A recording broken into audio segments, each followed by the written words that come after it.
O programa Capital e Mercado abre espaço para discutir o mundo dos negócios e para te deixar sempre atualizado sobre o que as empresas estão trazendo em inovação, gestão e tecnologia. Entrevistas exclusivas com grandes empresários, fundadores e CEOs das maiores empresas do Brasil. Aqui você vai acompanhar um amplo debate sobre os grandes desafios nas áreas de economia, marketing, finanças e ainda a agenda ESG. Fique ligado no Capital e Mercado, comigo, Marco Antônio Sabino, toda terça às 11h30 da noite, na tela da Band News TV.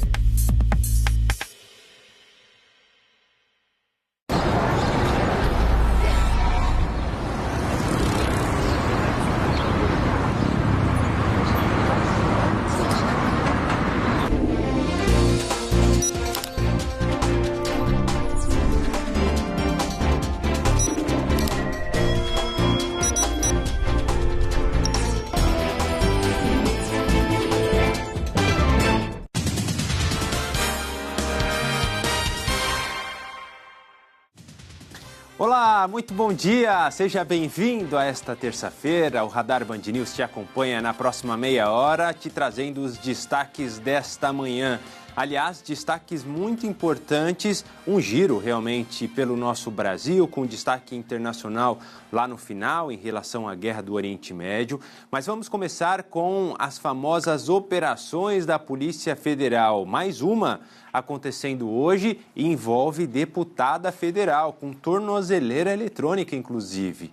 A Polícia Federal, junto com a Controladoria Geral da União, fazendo nesta terça a Operação Indébito. É um desdobramento de outra operação, a Operação Sem Desconto. Lembra dela? Talvez pelo nome não, mas e se eu falar que é aquela relacionada às fraudes no INSS, aquele prejuízo bilionário? Pois bem, a deputada federal Gorete Pereira, do MDB do Ceará, é alvo desta ação e passou a ser monitorada com tornozeleira eletrônica. Portanto, como eu disse e agora repito. Aliás, quem tem ainda mais detalhes sobre isso é o Rodrigo Vilela, está lá em Brasília para trazer as informações. Bom dia, Vilela. Esse desdobramento da Operação Sem Desconto, que está sendo chamada pela Polícia Federal de Operação Indébita, tem como um dos alvos a deputada federal Gorete Pereira, ela que é do MDB do Ceará. Além da deputada que foi alvo de busca e apreensão e também deve usar tornozeleira eletrônica. Esses mandados desta fase de hoje que foram autorizados pelo ministro, relator do caso no Supremo Tribunal Federal, André Mendonça. Além da deputada federal alvo desses mandados, mais 19 mandados de busca e apreensão também foram autorizados pelo ministro do Supremo Tribunal Federal, além de 2 mandados de prisão e outras medidas cautelares. Nesta fase da operação, a Polícia Federal apura crimes, a prática de crimes como inserção de dados falsos em sistemas oficiais, constituição de organização criminosa, estelionato previdenciário, além de ocultação e de dilapidação patrimonial. Esses mandados autorizados, todos autorizados pelo ministro André Mendonça, são cumpridos no Distrito Federal e também no Ceará. Eu acabo de receber uma informação aqui que logo mais às 11 horas da manhã o presidente da CPMI do INSS, já que essa operação sem desconto tem ligação com esses descontos ilegais em aposentadorias e pensões do INSS, então logo mais o presidente da CPMI do INSS, o senador Carlos Viana, inclusive deve se manifestar sobre mais essa fase da operação sem desconto. Lembro que a CPMI do INSS ainda trava uma batalha para saber se vai ou não ser prorrogada esses trabalhos ali no Congresso Nacional. Volto com vocês.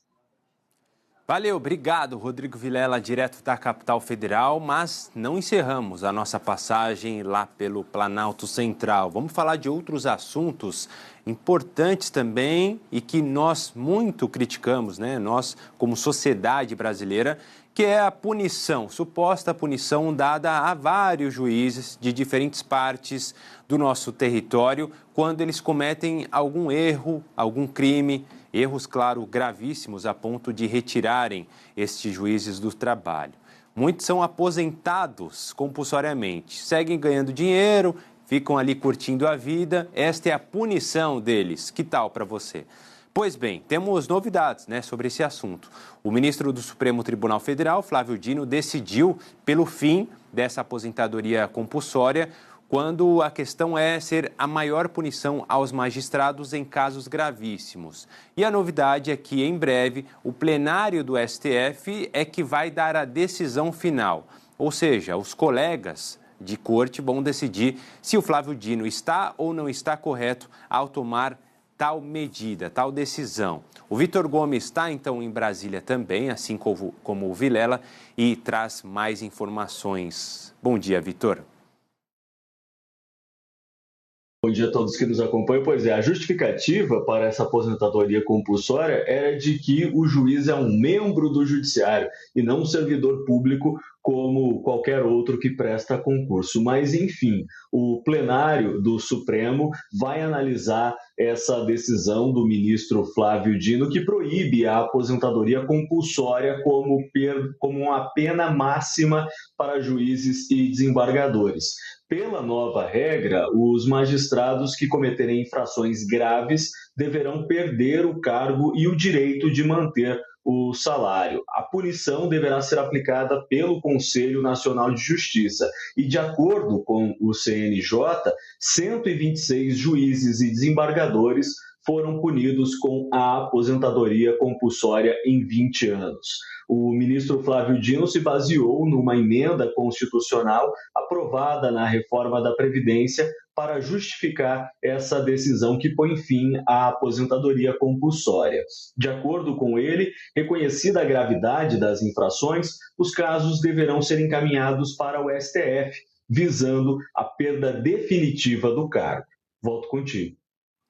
Obrigado, Vitor. Vamos agora ao Rio de Janeiro, isso porque o assunto dos combustíveis segue rendendo. Eu estava acompanhando agora o barril do petróleo tipo Brent, que é uma referência internacional, está subindo hoje, 2%. Para falar do preço em si, já acima dos $102. Quando a guerra começou, estava em $70. Olha só o tamanho, o aumento vertiginoso. E o Sindicato dos Postos de Combustíveis, lá do Rio de Janeiro, afirmou que as distribuidoras estão reduzindo o fornecimento de combustíveis. O Vinícius Calisto tem mais informações dos bastidores dessa notícia e comenta agora para a gente, né, Vinícius? Bom, pessoal, e o problema nos combustíveis aqui no Rio de Janeiro, isso já mostra que o sindicato, dos postos de combustíveis aqui do município diz que recebeu relatos de revendedores sobre a falta de entrega dos produtos. Essa declaração foi dada, inclusive, pelo presidente do grupo, Manuel Fonseca, nesta segunda-feira. Aqui é a nossa reportagem da Band News FM do Rio de Janeiro. Segundo o sindicato, as principais distribuidoras estariam reduzindo o número de fornecimento de combustíveis aos estabelecimentos. E aí a nossa reportagem percorrendo ruas, conversando com as pessoas aqui no Rio, os motoristas perceberam falta de gasolina, falta de diesel e etanol também em alguns postos, assim como a alta dos preços. Subiu muito rápido de um dia para o outro, inclusive, 24 horas. Praticamente teve alguns postos de gasolina aqui no Rio de Janeiro que o consumidor pagou um valor X e no dia seguinte ele pagou 50 centavos a mais, ou seja, essa alta, essa subida de preço tão rápida assim, deixou os motoristas muito assustados, pelo menos aqui no município e em algumas partes do estado também. Diante do cenário, a Federação das Empresas de Mobilidade aqui do estado do Rio pediu que essas distribuidoras de combustíveis elas adotem estratégias para garantir a regularidade no fornecimento, também no abastecimento e principalmente nos planos de contingência desses postos de gasolina para minimizar os riscos de desabastecimento, visto que as pessoas, principalmente agora, com o crescimento, principalmente aqui no Rio de Janeiro, de muitos carros elétricos, também tem motoristas de aplicativo que dependem desses carros. A maioria das denúncias que a gente vem recebendo aqui é de motoristas de aplicativo que utilizam o carro diariamente. Então, diante desse cenário, a Federação dos Postos de Combustível montou, então, esse plano de contingência para que não haja risco de desabastecimento nos postos de gasolina e que o fornecimento de combustíveis eles possam ser regularizados, não só no município, como também aqui no estado do Rio de Janeiro. Outro caso que nós vamos continuar acompanhando e qualquer novidade eu volto aqui para atualizar com vocês, pessoal. Valeu, Vinícius Calixto, direto do Rio de Janeiro. Agora vamos falar sobre a saúde do ex-presidente Jair Bolsonaro, que apresentou uma melhora no quadro clínico. Houve recuperação da função dos rins, também dos marcadores inflamatórios, algo que tinha trazido bastante preocupação no fim de semana, né? O quadro era complicado, mas Bolsonaro, mesmo com essa melhora, segue na UTI. A equipe médica disse que houve uma resposta positiva ao tratamento feito com antibióticos e fisioterapia respiratória. Bolsonaro permanece internado na UTI, então, lá do Hospital DF Star, em tratamento para uma pneumonia bacteriana, decorrente de um episódio de broncoaspiração. Ainda não existe uma previsão de alta. O Bolsonaro foi internado na sexta, né? Já completa uma semana, depois de passar mal na prisão da Papudinha. A defesa dele deve voltar, inclusive, a pedir muito em breve que o STF autorize o cumprimento da pena em regime domiciliar. Claro, depois que ele tiver a alta, que ele seja não levado de volta para a Papudinha, mas sim levado para casa. Até agora, todos os pedidos semelhantes a esse foram negados pelo ministro Alexandre de Moraes. A Polícia Federal abriu um processo administrativo disciplinar contra Eduardo Bolsonaro por abandono de cargo. O cargo, aliás, que a gente cita aqui é o de escrivão, na delegacia da corporação em Angra dos Reis, lá no Rio de Janeiro. Agora começam os prazos do processo administrativo. Ele tem 15 dias para se apresentar, explicar o abandono do cargo. Caso contrário, o processo segue sem a participação dele. A citação da PF foi publicada no Diário Oficial da União desta segunda-feira. A PF classificou como incerto e não sabido onde Eduardo se encontra. No entanto, a gente sabe muito bem que ele vive já há algum tempo, desde o ano passado, lá nos Estados Unidos. Hoje deve ser divulgado um novo laudo sobre a morte da policial militar Gisele Santana, encontrada morta com um tiro no mês passado em São Paulo. Ela estava em casa, né? A suspeita de parte das pessoas que acompanham esse caso é de que ela foi assassinada, não que tirou a própria vida, como diz o companheiro dela. A Graziele Geronde está conosco para trazer estas informações ao vivo da capital paulista, ali bem ao lado da delegacia, né, Graziele? Muito bom dia para você. Bom dia para você também, JP. Exatamente, viu? Existe uma expectativa muito grande em relação à Polícia Civil divulgar esses laudos que devem sair hoje. E esse laudo de hoje é o que aponta para o laudo subungual, que é o que vê se tem resquícios embaixo das unhas da Gisele. Além disso, inclusive esse laudo deve indicar se teve luta corporal. Além disso, também foi pedido um novo exame necroscópico do corpo dela e deve sair entre hoje e amanhã esse laudo da exumação do corpo da PM Gisele. O laudo anterior, JP, tinha deixado dúvidas como uma possível gravidez ou se tinha a presença de drogas no corpo da policial militar, e agora esse laudo, então, deve responder todas essas dúvidas, uma expectativa muito grande, inclusive com a prisão do tenente-coronel. Há uma expectativa também se vai ser pedida a prisão dele, já que ontem veio à tona um histórico de agressões, de violências, até de processos contra assédio moral envolvendo outras mulheres, fato que chamou bastante a atenção, viu, JP? Valeu, Graziele. A Graziele que estava no Bora Brasil, né? Por isso que está nessa confusão. Aqui está mais para o JV, viu, Graziele, perdão. Direto de São Paulo. Valeu, um grande abraço para você, um beijo, de olho nesse assunto, né? Muito importante, porque a gente vem trazendo esses detalhes já há bastante tempo. É um caso misterioso, no entanto, que aos poucos vai esclarecendo um pouquinho mais do que pode ter acontecido. Mas claro que são as investigações que vão deixar essa situação transparente, da maneira correta, e aqueles que forem responsáveis, se é que existem, que eles sejam punidos, né? Vamos falar do presidente Lula, que recebeu o presidente da Bolívia no Palácio do Planalto. No encontro, o presidente Lula e Rodrigo Paz assinaram um acordo de cooperação no combate ao crime organizado. A ideia é prevenir e punir o tráfico de drogas e também de pessoas, contrabando e outros crimes na fronteira. Também foram firmados acordos nas áreas de infraestrutura, energia e turismo.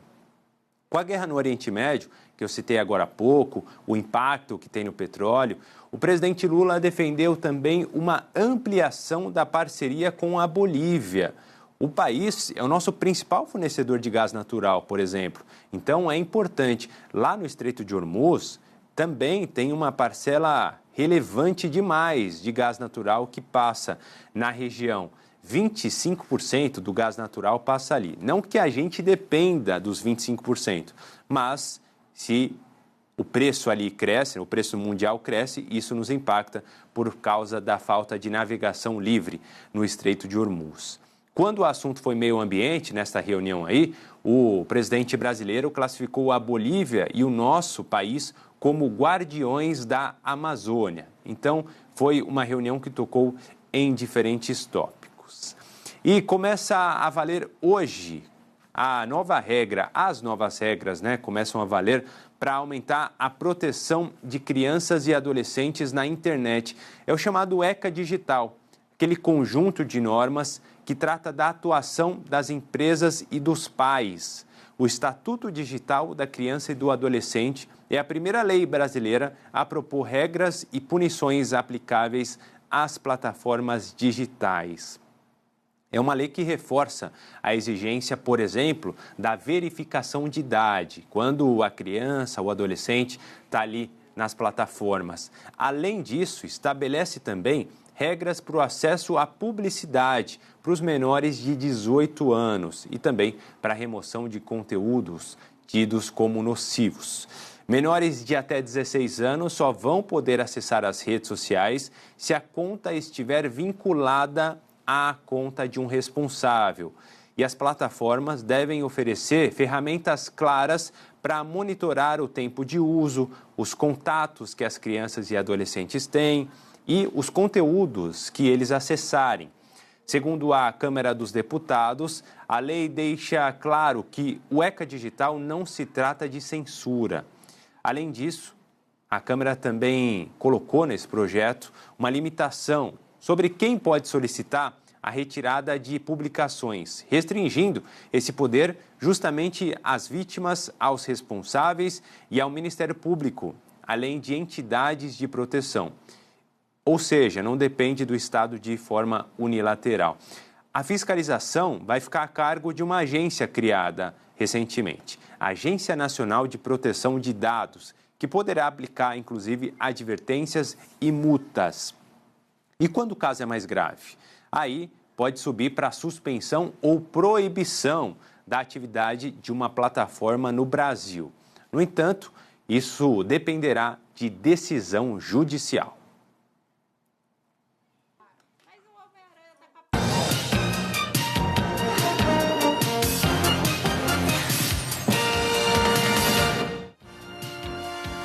Esta semana é dia de assoprar velhinha aqui na Band News TV, fazendo aniversário na quinta-feira, 25 anos de história, que, aliás, serão marcados por ações importantíssimas, não só para o canal, mas para a sociedade brasileira. Para dar início a essas comemorações, claro, vai ter muito debate. Hoje, por exemplo, você vai acompanhar o Fórum Band News Pensa Brasil, um encontro dedicado à reflexão sobre os caminhos do nosso país em um ano eleitoral. É um espaço de análise, de troca de ideias, que vai reunir dois nomes centrais na política nacional. Um deles aparece na sua tela, o ex-presidente Michel Temer. Também quem estará por aqui será o presidente nacional do PSD, Gilberto Kassab, uma figura-chave na política nacional já há muitos anos e neste ano mostra mais uma vez a sua força, querendo colocar uma terceira via nessa disputa. Em breve, o PSD vai decidir quem será o candidato do partido nestas eleições. A conversa na Band News TV vai ser conduzida pelo jornalista Eduardo Aineg, em parceria com o cientista político Fernando Schiller. E vai ter como foco o cenário político atual, os desafios institucionais e as perspectivas para o país. Então, anota aí. O Fórum Band News Pensa Brasil é nesta terça, a partir das 7h15 da noite. Hoje, 7h15 da noite, aqui na Band News TV. E o Congresso Nacional promulga hoje o Acordo de Livre Comércio entre Mercosul e União Europeia. Aquele tratado, negociado por mais de 2 décadas e que vai ser assinado pelo presidente do Congresso, que é também o presidente do Senado, o Davi Alcolumbre. Depois vai seguir ali para Lula, que vai ratificar esse acordo para que ele comece a valer. Segundo o presidente Geraldo Alckmin, o vice Geraldo Alckmin, a expectativa é de que os efeitos entrem em vigor já no mês de maio, aqui no Brasil. A sessão solene no Congresso está marcada para as 3h30, lá no plenário do Senado. O acordo é tratado pelo governo brasileiro como um marco comercial por abrir caminho para a redução de tarifas entre 2 mercados que, juntos, somam mais de 710 milhões de pessoas e mais de 20 trilhões de dólares em produto interno bruto. É uma potência gigantesca que tem capacidade para ajudar a nossa economia, entre outras tantas, envolvendo o Mercosul e a União Europeia. Vamos agora falar sobre o assunto econômico da semana. Semana de decisão para os juros. O Copom se reunindo a partir de hoje em meio ao conflito no Irã. A taxa Selic vai realmente cair? Vai cair meio ponto? Vai cair 0,25? Ou será que o conflito do Irã vai fazer o Banco Central mudar de ideia e manter os 15% que a gente já tem há bastante tempo? Assunto para Juliana Rosa, nossa comentarista de economia.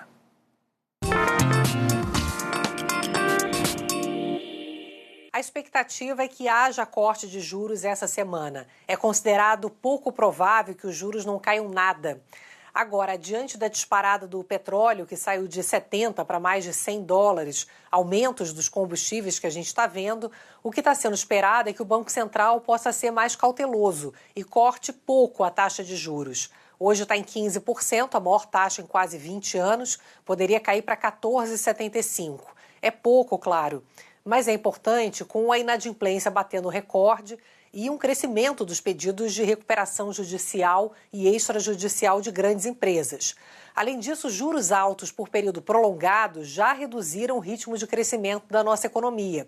O índice de atividade econômica divulgado pelo Banco Central mostra que o ano começou bem, com um crescimento de 0,8%, mas estava um crescimento em torno de 3% ao ano. Agora a gente está crescendo mais em torno dos 2%, um pouco acima disso. E a inflação, embora esteja um pouco acima do esperado nesse começo de ano, ela está claramente diminuindo. Ela está na casa dos 4%. Então tem espaço para cortar juros essa semana.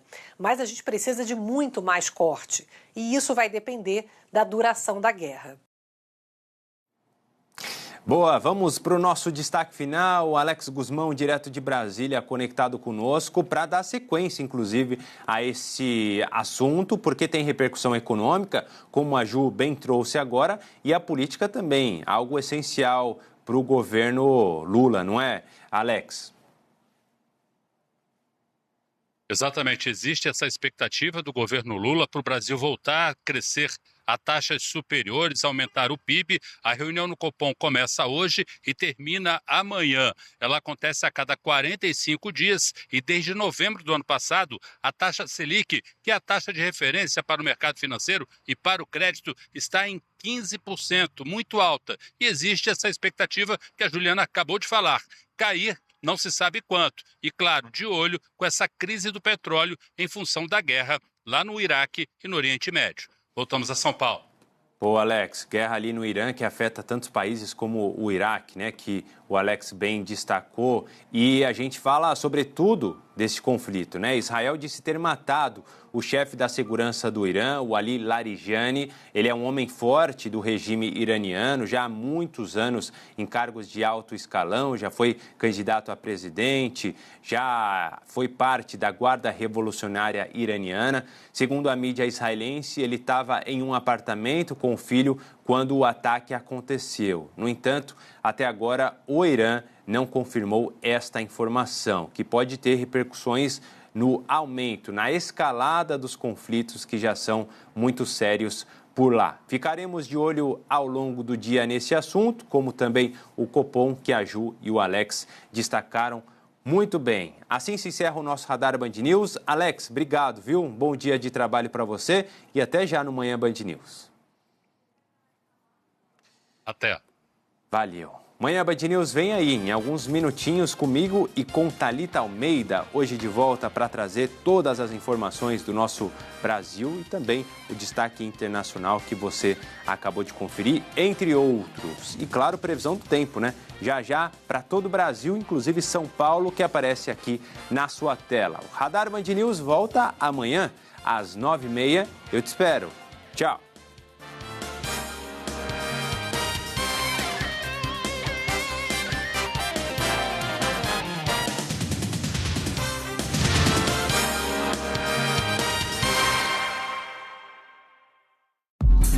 O programa Capital e Mercado abre espaço para discutir o mundo dos negócios e para te deixar sempre atualizado sobre o que as empresas estão trazendo em inovação, gestão e tecnologia. Entrevistas exclusivas com grandes empresários, fundadores e CEOs das maiores empresas do Brasil. Aqui você vai acompanhar um amplo debate sobre os grandes desafios nas áreas de economia, marketing, finanças e ainda a agenda ESG. Fique ligado no Capital e Mercado, comigo, Marco Antônio Sabino, hoje às 11h30 da noite, na tela da Band News TV. Sabia que terceirizar sua frota pesada pode gerar até 30% de economia operacional? Na Unidas Pesados, você encontra caminhões, máquinas e equipamentos multimarcas e modernos, com gestão completa e equipe especializada. Do campo à cidade, entregamos soluções sob medida para o seu negócio. Monitoramos sua frota em tempo real, trazendo mais segurança e transparência. Acesse pesados.unidas.com.br e conheça nossas soluções.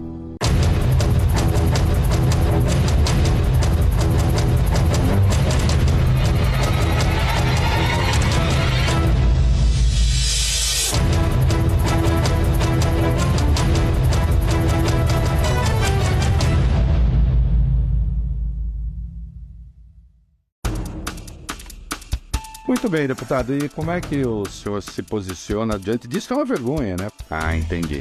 Na hora da eleição vale tudo. Que bom. Aqui você vai lidar com a verdade dos fatos. Opinião é como cotovelo, orelha, todo mundo tem, não é? Agora, informação aí já é coisa mais rara. Se você gostasse de tudo que eu falo, você não seria você, você seria eu. Ah, Reinaldo, mas eu não gosto das análises que você faz.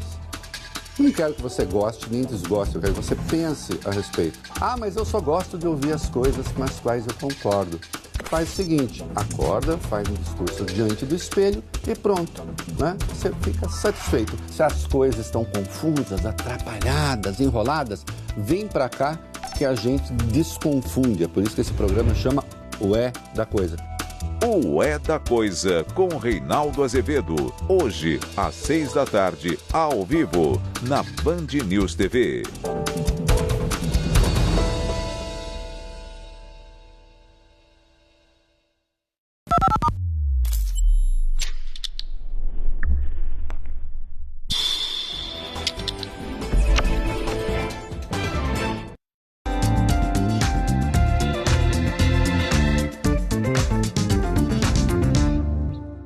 A capital mundial das esponjas do mar. Assim é conhecida Tarpon Springs, na Flórida, onde reside a maior comunidade grega dos Estados Unidos.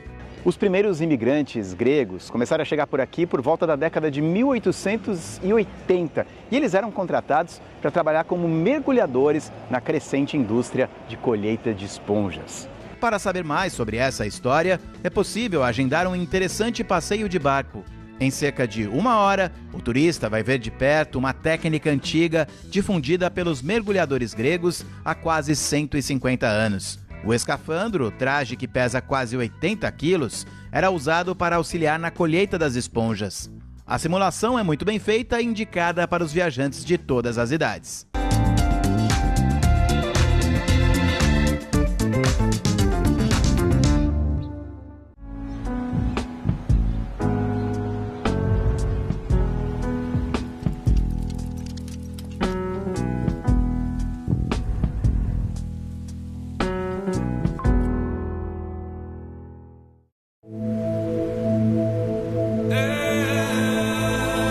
O sangue latino pulsa nas veias do esporte. Da potência de um saque à classe de um backhand. Nas quadras, no saibro, nas cores das nossas bandeiras. Prepare-se para o novo. Um torneio que reúne lendas do passado e promessas do presente. La Open 2026. Você acompanha tudo aqui no Band Esportes. De 21 a 29 de março, ao vivo.